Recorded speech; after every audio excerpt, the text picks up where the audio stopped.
इसलिए देह मिला तो जगत की सेवा में बोलो। ये जब आचरण में जिनके आ जाता है उनको लाभ हो जाता है, आचरण में नहीं आ पाता है तो सकाम भाव से किया हुआ कर्म तो हम आप सभी कर ही रहे हैं और बढ़ते जा रहे हैं, बढ़ते जा रहे हैं। जग की सेवा खोज अपनी और प्रेम हरि से कीजिए। और यदि मन दिया है, हृदय दिया है तो भगवान से प्रेम करो। और बुद्धि दी है तो उस बुद्धि से क्या, उस बुद्धि से अपनी खोज करो, अनुसंधान करो कि मैं कौन हूं। जगत में लगी हुई बुद्धि कितना भी श्रम करे, कितनी बुद्धि लगाओ, अंततोगत्वा उसका परिणाम शून्य ही आता है। इसलिए एक अपने जीवन में मार्गदर्शक होना चाहिए प्रत्येक व्यक्ति। जब राम जी ने यह कह दिया कि हमारे जीवन में हमारे मार्गदर्शक कौन है, वशिष्ठ जी महाराज। स्वामी विवेकानंद जी ने कह दिया कि हमारे मार्गदर्शक कौन है, स्वामी रामकृष्ण परमहंस। शिवाजी से पूछा गया, शिवाजी कहते हैं हमारा मार्गदर्शक कौन है, समर्थ रामदास। मीरा जी के मार्गदर्शक कौन है, श्री राधास जी महाराज। मार्गदर्शक नहीं जब तक जीवन में, तो जीवन फिर आप किसके अनुसार जीवन जीते हैं, हम और आप किसके अनुसार जीवन जीते हैं। यह एक रामचरितमानस में गोस्वामी जी ने शबरी के प्रसंग से बताया कि यदि शबरी मैया को भगवान के दर्शन हुए तो कैसे हुए कि उन्होंने गुरुदेव के वचन पर विश्वास किया। ये गोस्वामी जी महाराज हम और आपको बताना चाहते हैं कि उनके गुरुदेव ने, मतंग ऋषि ने उनको कह दिया कि देखो शबरी, तुमने बहुत सेवा करी। तो गुरुदेव के वचन उन्होंने माने। गुरुदेव ने कहा कि मैं तो देह का त्याग कर रहा हूं, लेकिन शबरी तुम्हें अपना स्थान छोड़ करके कहीं जाना नहीं। गुरु के वचन पर जो विश्वास करता है उसे वो जहां है वहीं भगवान प्रकट होते हैं। ये गुरु के वचन पर विश्वास करता है। ऐसा पुराणों में बताया कि ये शबरी मैया पूर्व के जन्म में बड़ी सुंदरी थी। एक बार कुंभ के मेले में जब अपने पतिदेव के साथ थी तो उनकी इच्छा हुई कि संतों का दर्शन कर जाए, लेकिन उनके पतिदेव ने उनको यह आज्ञा नहीं दी कि संतों का दर्शन करेंगे। तब उन्होंने यह संकल्प लिया कि हे भगवान, यदि यह जीवन संतों के दर्शन के बिना, ईश्वर की भक्ति के बिना यदि देह छूट जाता है, यदि यह जीवन बिताया तो उससे लाभ क्या है। तो उन्होंने ये संकल्प लिया कि हे भगवान, अब की बार में जन्म हो उसमें मैं कुरूप बनूं तो कम से कम संतों का दर्शन तो कर लूंगी, कोई रोग तो नहीं रहेगी। जब शबरी अधम जाति में उनका आगे उन्हें देह मिला, कुरूप भी हुई, अधम जाति में भी। उसके बाद जब वह एक संत के आश्रम की सेवा करने लगे, उन्होंने उनको अपनी शिष्या स्वीकार किया और उनकी सेवा से प्रसन्न होकर के गुरुदेव ने कहा कि आपको अपनी जगह पर ही रहना चाहिए, भगवान स्वयं आ जाए। भगवान तो स्वयं ही प्रकट होते हैं। भगवान को कोई मेहनत से, श्रम से या साधन से प्राप्त करना चाहे तो भगवान मेहनत से नहीं मिल सकते, श्रम से नहीं मिल सकते, भगवान साधन से नहीं मिल सकते। भगवान तो स्वयं उनकी ही इच्छा होगी उसे मिलेगा, हमारी इच्छा से नहीं। जब भगवान की स्वयं की इच्छा होगी, इसीलिए तो भगवान कृष्ण गीता में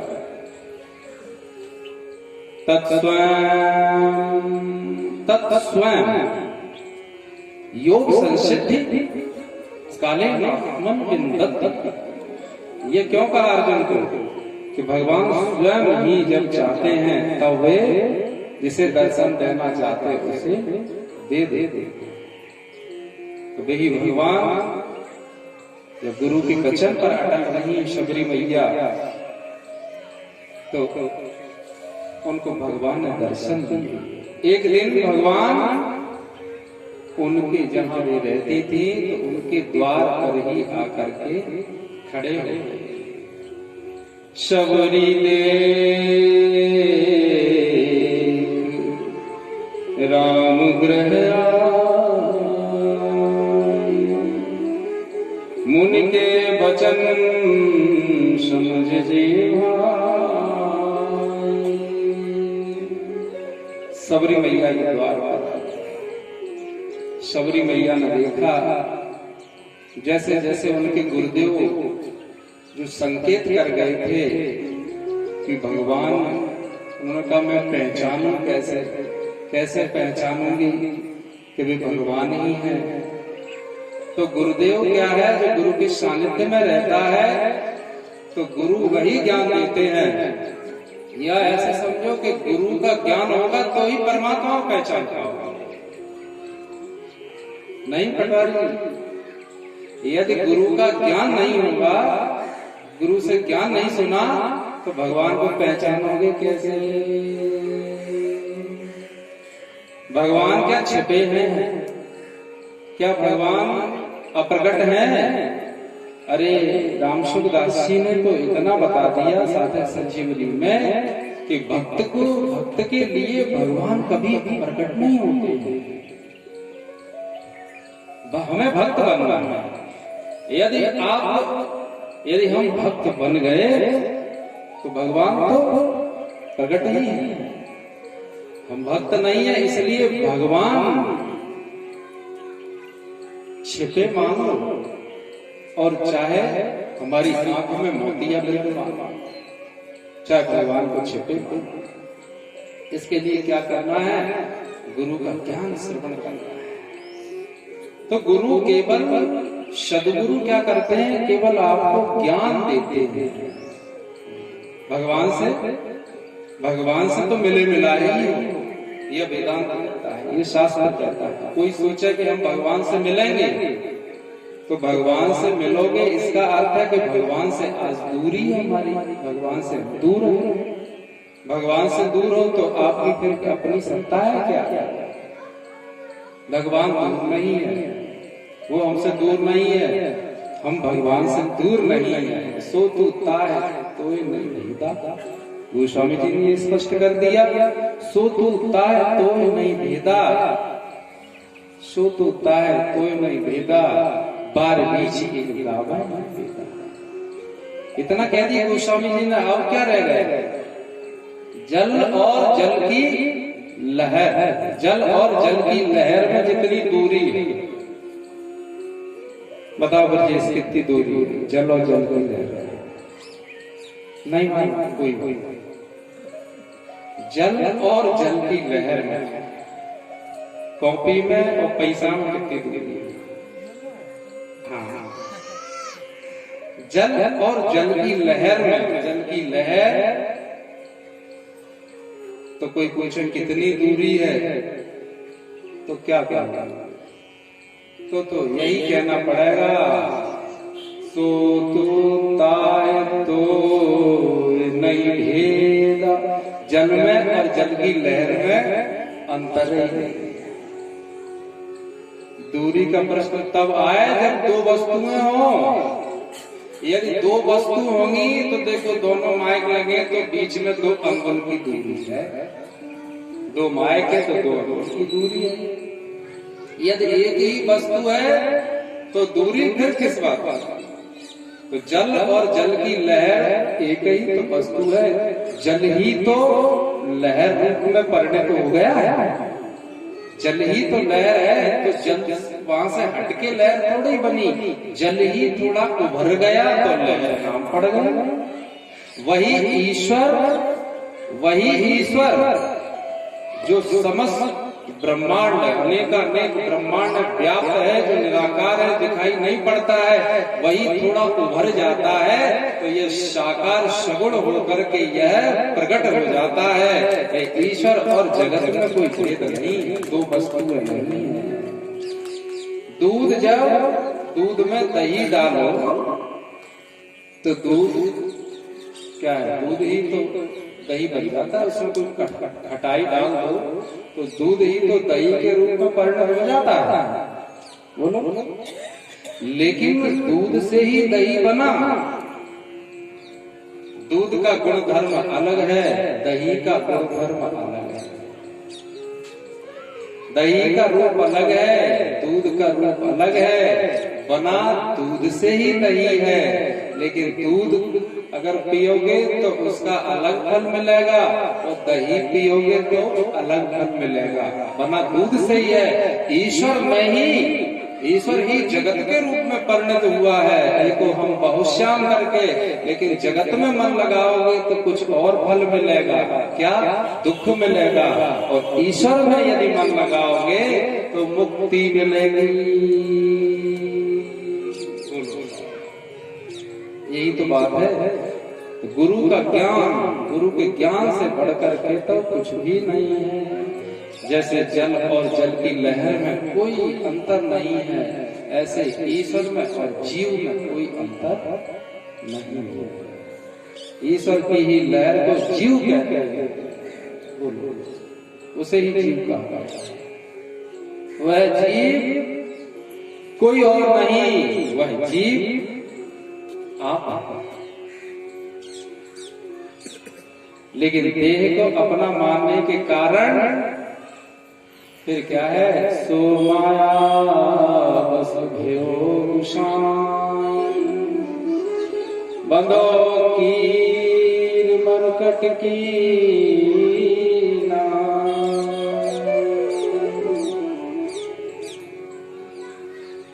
इसीलिए गोस्वामी जी महाराज ने ये बताया कि जब शबरी जी ने यह स्वीकार कर लिया, क्या? जब अहम से रहित तो होना स्वीकार कर लिया, कहते मैं अधम, फिर अधम, मैं अधम स्त्री, अधम जाति मेरी, उस पर भी मेरी मति कैसी? जड़।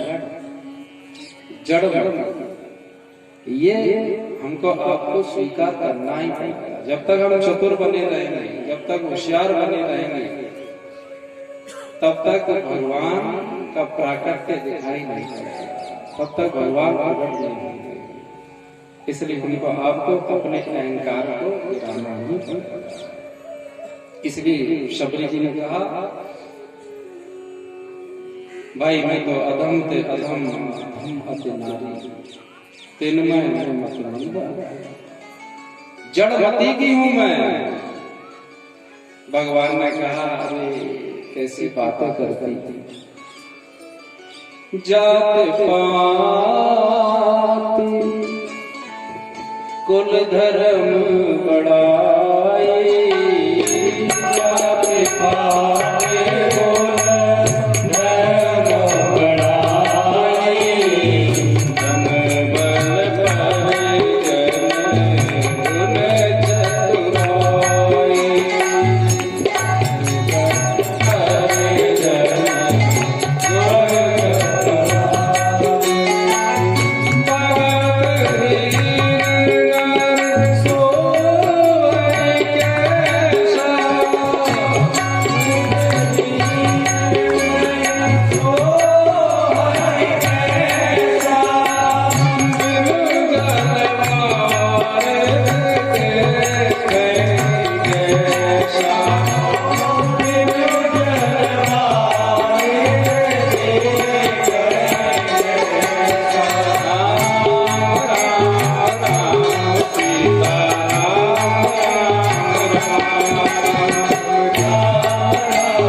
आज सब चलो, आज दानदाताओं की सूची इस प्रकार 200।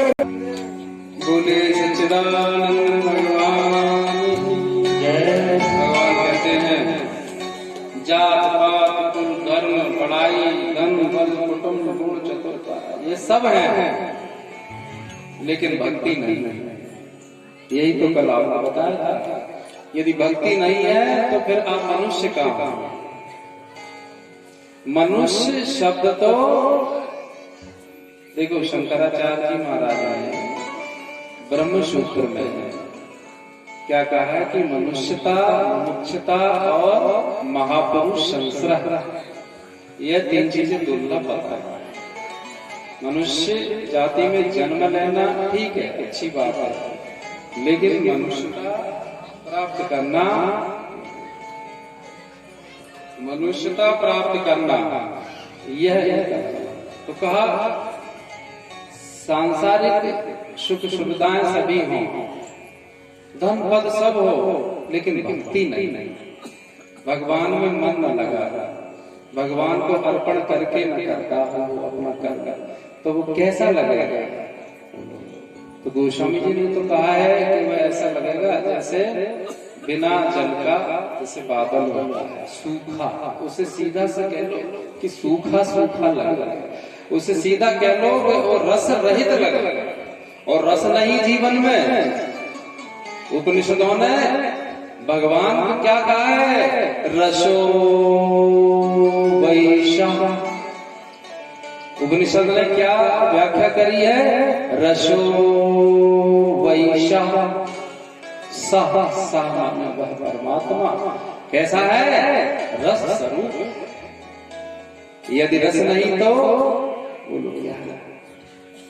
इसीलिए तो एक दिन जो रसगुल्ला बनता है ना, तो चीनी में और क्या होता है? हुआ और हाँ, तो इनमें आपस में लड़ाई सी हुई। ये संत लोगों का भाव रहता है। तो दोनों ने उन्होंने कहा नाम तो मेरा है रसगुल्ला, तो उनका तुम्हारा नाम तो है, यदि मैं उसमें से हटा दिया जाए तो गुल्ले ही गुल्ला बचेगा, रस फिर तो गुल्ला है। जिसमें रस नहीं तो वह फिर गुल्ले ही गुल्ला है, फिर क्या है? रस नहीं तो मनुष्य ही क्या। इसलिए श्रीमद् भागवत में जो रास पंचाध्यायी का प्रसंग है भागवत में, आपने श्रवण किया होगा, भागवताचार्य ने सुना होगा आपको। रास पंचाध्याय जो 5 अध्याय है रास लीला प्रसंग के भागवत जी में, जब रास का प्रसंग आता है तो उसमें बताया जाता है कि रसो वैशा, भगवान रस रूप है। रास लीला प्रसंग जो सुन लेता है वह काम से परे हो जाता है, काम उसका क्या है? छीन हो जाता है। ऐसी रास लीला का प्रसंग है, रस स्वरूप होता है। तो बिना जल का बादल अर्थात जिसमें रस नहीं है, तो भक्ति नहीं है, तो वो लोग कैसा लगेगा? धनवान व्यक्ति, पद वाला व्यक्ति यदि भगवान में भक्ति नहीं तो कैसा लगेगा? रूखा सूखा सा लगेगा। तो जिसके अंदर भगवान की भक्ति है वह कैसा लगेगा? जो सतोगुणी भोजन करे, जिनके यहाँ सतोगुणी भोजन बनता हो, और यह बात तो इस प्रवचन से हमारा आप सीख ही लेना चाहिए। यदि सतोगुणी भोजन जिस घर में बनता हो, उस परिवार के लोगों के चेहरे पर आपको हमेशा प्रसन्नता दिखेगी।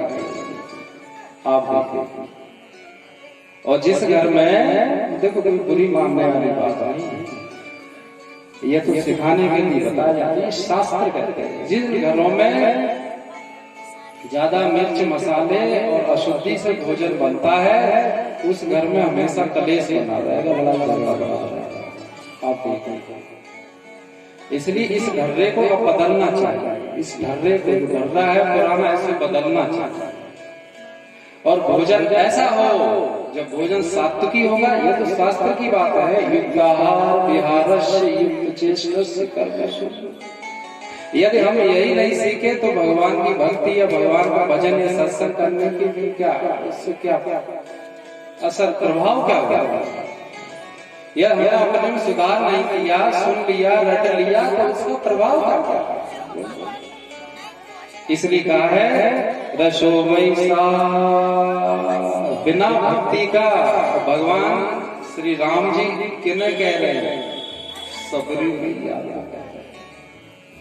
कि देखो तुम चिंता ना करो, तुम में और सब चीजें नहीं है, ठीक बात है कि तुम्हारे पास सांसारिक कुछ भी नहीं है, ना जाति है, देखो ना कोई अच्छा परिवार है आपका, कोई परिवार को तो छोड़ ही आया, परिवार का तो त्याग ही कर दिया, अधम जाति, शरीर से भी कुरूप, कुछ भी तो नहीं, धन नहीं, पद नहीं, और देखो सांसारिक जो मान्यता होती है वह भी नहीं, संसार से बहिष्कृत थी, संसार ने बहिष्कृत कर दिया।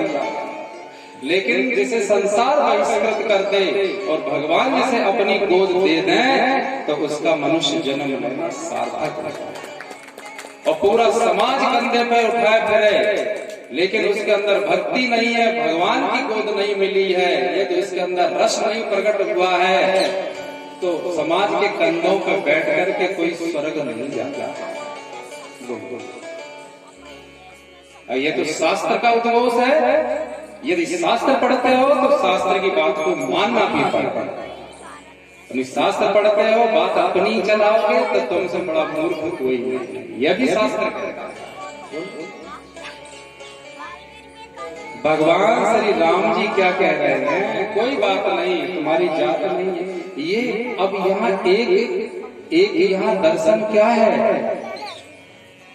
एक यहाँ फिलॉसफी क्या है कि भगवान अपने मुख से, भगवान के मुखारबिंद से स्पष्ट कहा जा रहा है कि मैं इन सब चीजों को नहीं देखता हूँ, मेरी दृष्टि इन चीजों पर नहीं रहती। बोलो कह रहे हैं कि नहीं? माता कह रहे हैं। ये तो भगवान ने कहा है कि मैं इन नातों में देखो, नातों में जाति देखूं। अब यहाँ जातियों में मरी है,